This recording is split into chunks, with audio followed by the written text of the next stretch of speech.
see our players perform and to understand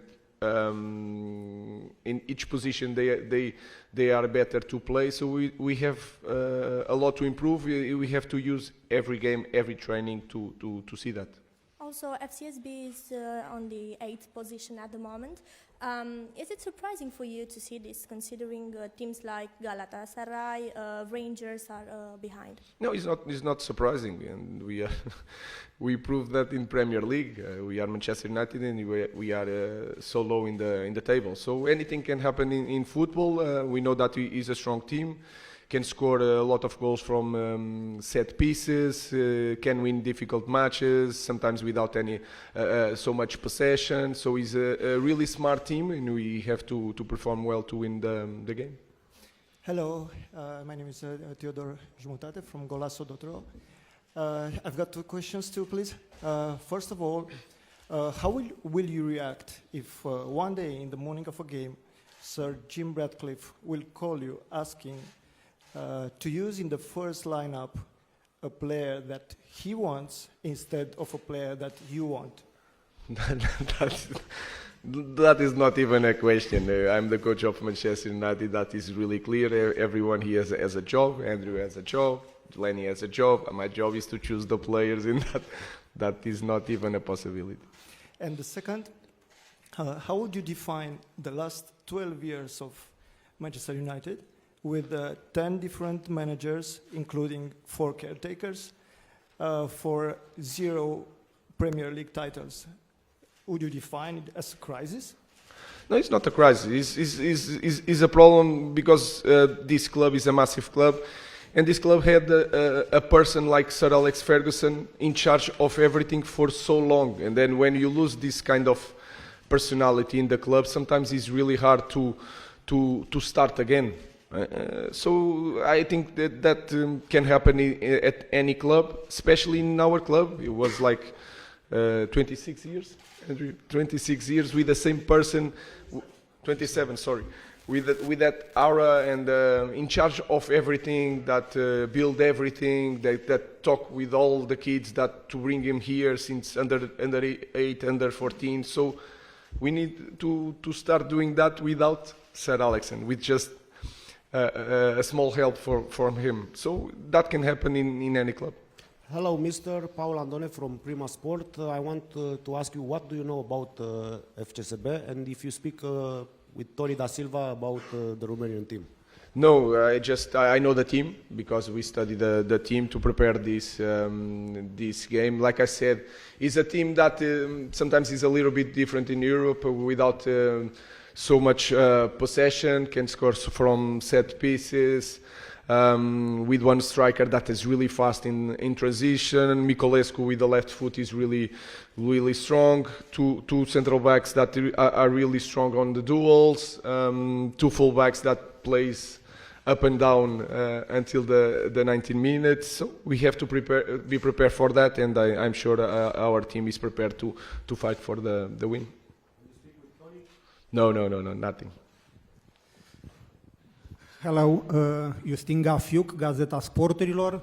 Happy birthday, first of all. I know it was your anniversary, and you said that after your first months at Manchester United, you feel like you spent your 50th anniversary. Are you ready to spend your 60th anniversary if you lose against FCSB tomorrow? No. Our idea is to win. That was just a joke. It's a big pressure to coach a club like this. So all year we are prepared to that pressure. Our focus is never to be prepared to lose. It's always prepared to win and to improve in the next game. It's a big difference, a huge difference between the budget of Manchester United and FCSB. How important it's this subject when both teams will play with the qualification on the table? It's important, this point of view about the budget, this huge difference between the budget. Yeah, of course, it's a big difference. I cannot say a different thing because when I was in Sporting, I said one thing, and then I'm Manchester United. I'm going to say it doesn't matter. It matters, but tomorrow when the game starts, is 11 against 11, and then the other guys on the bench. So we have to prove that we are a better team. But for that, we will have to run a lot. But of course, when we are in competition, especially in Europe, that can be an X factor. But we need to prove that on the field tomorrow. Hi, Ruben. Just with regard to Marcus, if he's training not good enough for him to be in your squads, why is he still training with the main group? Why do you not sort of say to him, look, go and train with, I don't know, the youngsters or on your own until you do train well enough? Because it's been 6 weeks now, so it seems very odd that a player is still in your main group, but it's not up to the standards you require. I already spoke about Marcus. Anything I give you, tomorrow is going to be a subject. It's the same thing for every player. I will tell you. There's some players that don't play. Casemiro don't play. Maybe he's selected. Rashford is not selected. But that is my choice. I mean, is it a disciplinary matter, the fact he's not training well enough? Sorry? So Rashford's a paid employee. Yeah, he's paid by Manchester United to be a player of a certain standard and meet the standards of United. If he's not reaching those consistently over a sort of 5 or 6 week period, surely it's a disciplinary matter because he's not doing what he's paid for. No, it's training. He's not good enough. He's not playing. That's all. Could we take a question for Lenny? Hi, Lenny. When you came into the club in the summer under a different manager, also when you played at Lille defensively, a back four system, how has your role changed moving into a back three, and how are you adapting your game under Ruben Amorim? I already played with the back three in the past, so for me it was more easy to adapt my way to play. But with the back of three, I can put my attributes in front. You know, like take the ball, like defend up, and I think for me it's a good thing. You know.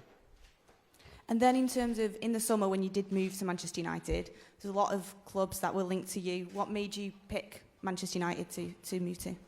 I think, yeah, everyone knows the history of Manchester United, how big is this club. So since the beginning, I knew that Manchester United was the club for me. I speak with a lot of persons of the club. So, yeah, I think for me it was a good choice. And then lastly, Ruben, happy belated birthday. You've now been at the club for over 2 months. Is it more difficult than you expected? And if it is, why is that? Oh, it's already knew. I already explained the situation. Of course, it's more difficult because we were losing so many matches, and then it's really hard. Then we change a lot of things during the games without time to train. But I think it's becoming more difficult because we are losing games. That's all. So we have to manage to change that. If we change that, everything is going to be smoother, and the environment is going to be different. But we already know that is a massive job, that it will take time, and we have to be patient. Also understanding that you in the massive clubs you don't have a lot of time to change things. So the focus is to win tomorrow again and to make a third win in a row. Is it still training that you feel like that you need more of, or do you expect transfer business as well? Because obviously we're in the transfer window now in January, into your first transfer window. No, our focus is to work with the players that we have. I think it's clear that we can improve as a team, all of us, if we have time to train, and if we put some wins together. So it will be so much easier. But we had so many games compared to training, and that is hard to cope. That is, for me, was the biggest problem to start in the middle of the season, especially in that moment with a lot of games. Hi, Ruben. Hi. Just on Marcus again, I'm afraid. There's reports today that the club have held talks with Barcelona of a possible loan move. I wondered if you're aware of any developments on that. No, nothing. No. And could I just ask about, you brought in a track and field coach, Harry Mara, to help with the players, to be a consultant at the club. Can you explain some of the reasoning behind that, why the club's made that decision? Was not me, was the club. We are always trying to bring experienced people to share the knowledge with the staff, to understand the body, to understand how you can improve our players. So it was not me. It's not something new. He's not there to coach the team. He's more to coach the staff about everything, about the running and etc. So it's a simple thing that we are used to do it to improve as a club.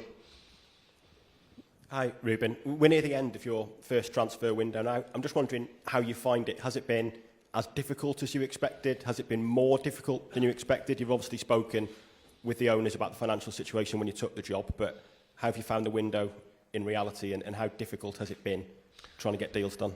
This window is always really difficult, and we don't want to make the mistakes of the past. We have to understand the situation of the club. A lot of things are changing, so we have to be careful in this type of window. And you guys know the situation of the club in the moment, so it's nothing new. Hi, Ruben. Back on your favourite subject, Marcus Rashford. Can I just ask, if he doesn't secure a move before the deadline on Monday, what is the situation for Marcus then? Does he continue to not be selected?